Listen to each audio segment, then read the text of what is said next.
Bellampalli municipality 13వ ward BRS party councillor అభ్యర్థి దొంగల రాజకుమార్ ఎన్నికల ప్రచారం ఉత్సాహంగా కొనసాగుతుంది. వార్డులోని ప్రధాన వీధుల్లో నిర్వహించిన ర్యాలీలో మహిళలు, స్థానిక ప్రజలు బ్రహ్మరథం పడుతున్నారు. ప్రచారంలో భాగంగా మాజీ ఎమ్మెల్యే దుర్గం చిన్నయ్య పాల్గొని బీఆర్ఎస్ అభ్యర్థిని భారీ మెజార్టీతో గెలిపించారని కోరారు. తనను గెలిపిస్తే వార్డులో మౌలిక వసతుల కల్పన, ప్రజా సమస్యల పరిష్కారానికి నిరంతరం శ్రమిస్తామని దొంగల రాజకుమార్ హామీ ఇచ్చారు. ఈ కార్యక్రమంలో పార్టీ శ్రేణులు పెద్ద ఎత్తున పాల్గొని విజయానికి సంకల్పం పూనారు.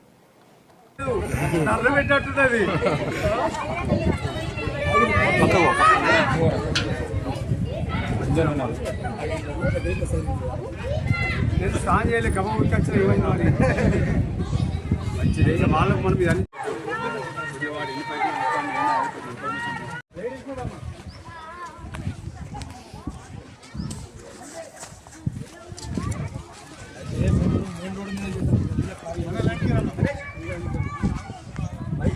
తెలంగాణ కేసీఆర్ గారి నాయకత్వం వారు గుర్తుకే వారు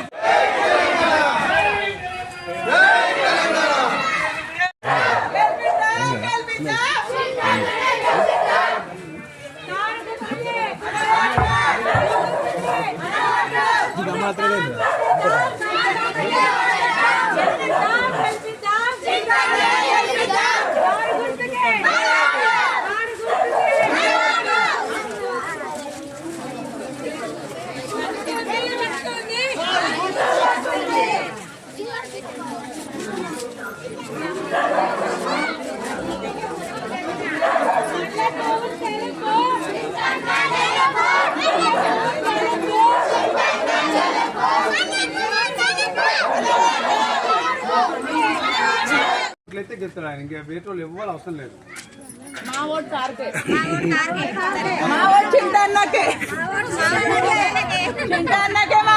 చిన్న పాపని పట్టుకొని వచ్చింది అక్క, ప్రేమ ఉంటేనే వచ్చింది.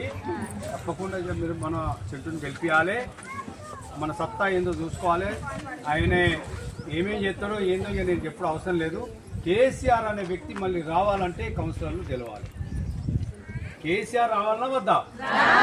కేసీఆర్ మళ్ళీ ముఖ్యమంత్రి కావాలంటే ఇవాళ ఈ కౌన్సిలర్స్ గెలిపిస్తే మాకు బలం వస్తుంది. మీ పక్షాన ఉండి మేము కొట్లాడతాం. మళ్ళీ కేసీఆర్ వస్తే పేద ప్రజలందరికీ సాయం అందుతుంది. పేదోళ్లకు ఇంత సాయం అందిందంటే ఓన్లీ కేసీఆర్ వారు ఉన్నప్పుడే. అవునా కాదా? మన పక్కకు హాస్పిటల్ ఉంది.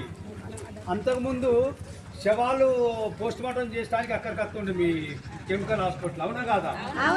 మనం ఇవాళ వచ్చిన తర్వాత 17 కోట్లు పెట్టి ఆ బ్రహ్మాండమైన హాస్పిటల్ కట్టినాం. అది మెయింటైన్ చేసే శాతం అయితే లేదు ఎమ్మెల్యేకు. దాంట్లో డాక్టర్లు 22 మంది డాక్టర్లు ఉండాలి. నిన్న హాస్టల్లో గర్ల్స్ పాపం పిల్లగాళ్ళు, చిన్న పిల్లలు ఫుడ్ పాయిజన్ వస్తే డాక్టర్ లేడు అక్కడ. ఒక్కడే డాక్టర్ ఉన్నాడు, 20 మంది ఒకటి పాపం సిస్టర్లు చూస్తున్నారు. నీ అన్న ఏమైందయా, డ్యూటీ డాక్టర్లు ఎక్కడ పోయినట్టే సార్ నేను ఒక్కడే ఉన్నా అని చెప్పిండు ఆయన. అంటే అంత పెద్ద బిల్డింగ్ కట్టి అంత చక్కగా చెప్తే దానిని నడిపించే శక్తి లేదు ఈ ఎమ్మెల్యేకు. ఈ ఎమ్మెల్యే హైదరాబాద్లో ఉంటాడు, 1000 కోట్ల మనిషి. ఆయనకి ఏం అవసరం ఇక్కడ? ఇవాళ నిన్ననే దిగిండి, ఇన్ని రోజులు రాలి. మేమేమో 15 రోజుల పూట అందరికి దండం పెట్టుకుంటా, దయ అనుకుంటా, దండం పెట్టుకుంటా మేము తిరిగితే నిన్న బ్యాగులు పట్టుకొని దిగి మీరు ఎవ్వరు భయపడకుండా ఓటుకు 4000 నేను ఇస్తా, మిమ్మల్ని గెలిపిస్తాను వాళ్ళ క్యాండిడేట్ చెప్తుండట. వాళ్ళే ఇక్కడ భూములు అమ్ముకొని మస్తు పైసలు ఉన్నోళ్ళు. అవునా కదా? దొంగ భూములు, గవర్నమెంట్ భూములు కబ్జాలు చేసి అమ్ముకుంటోళ్ళు కాంగ్రెస్ అభ్యర్థులు ఇక్కడ ఉన్నోళ్ళు. మళ్ళీ ఇంకా ఆయన తోడిన పైసలు ఉన్నోడు వచ్చే.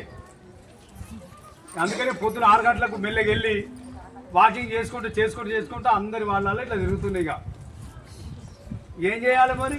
మనమేమో గరీబులం, ఆయనేమో 100 కోట్లు ఉన్నాడు. ఆయనకు మనకు కుదరదు.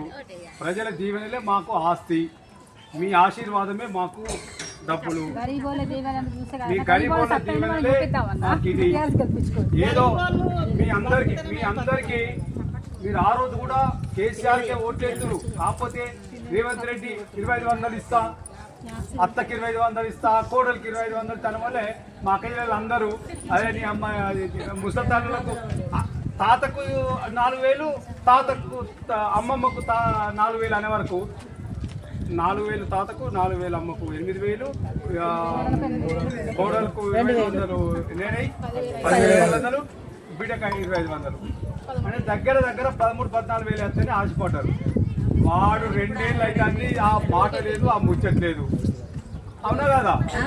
ఆ రోజు మోసపోయిండు. ఇవాళ మనం బుద్ధి చెప్పాలి. అరే బిడ్డ, నువ్వు ఆ రోజు మమ్మల్ని మోసం చేసినందుకు ఇగో చెంపు దెబ్బగా ఈయన కోట్లు వేసి మేము బీఆర్ఎస్ పార్టీ కారు గుర్తు కోటేస్తామని ఇక్కడ వేస్తే రేవంత్ రెడ్డి గెలుగుతుంది.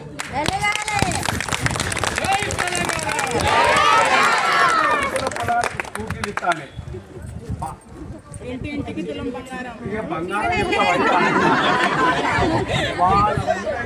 ఇవాళ బంగారం కాదు. నిన్న ధర 1,70,000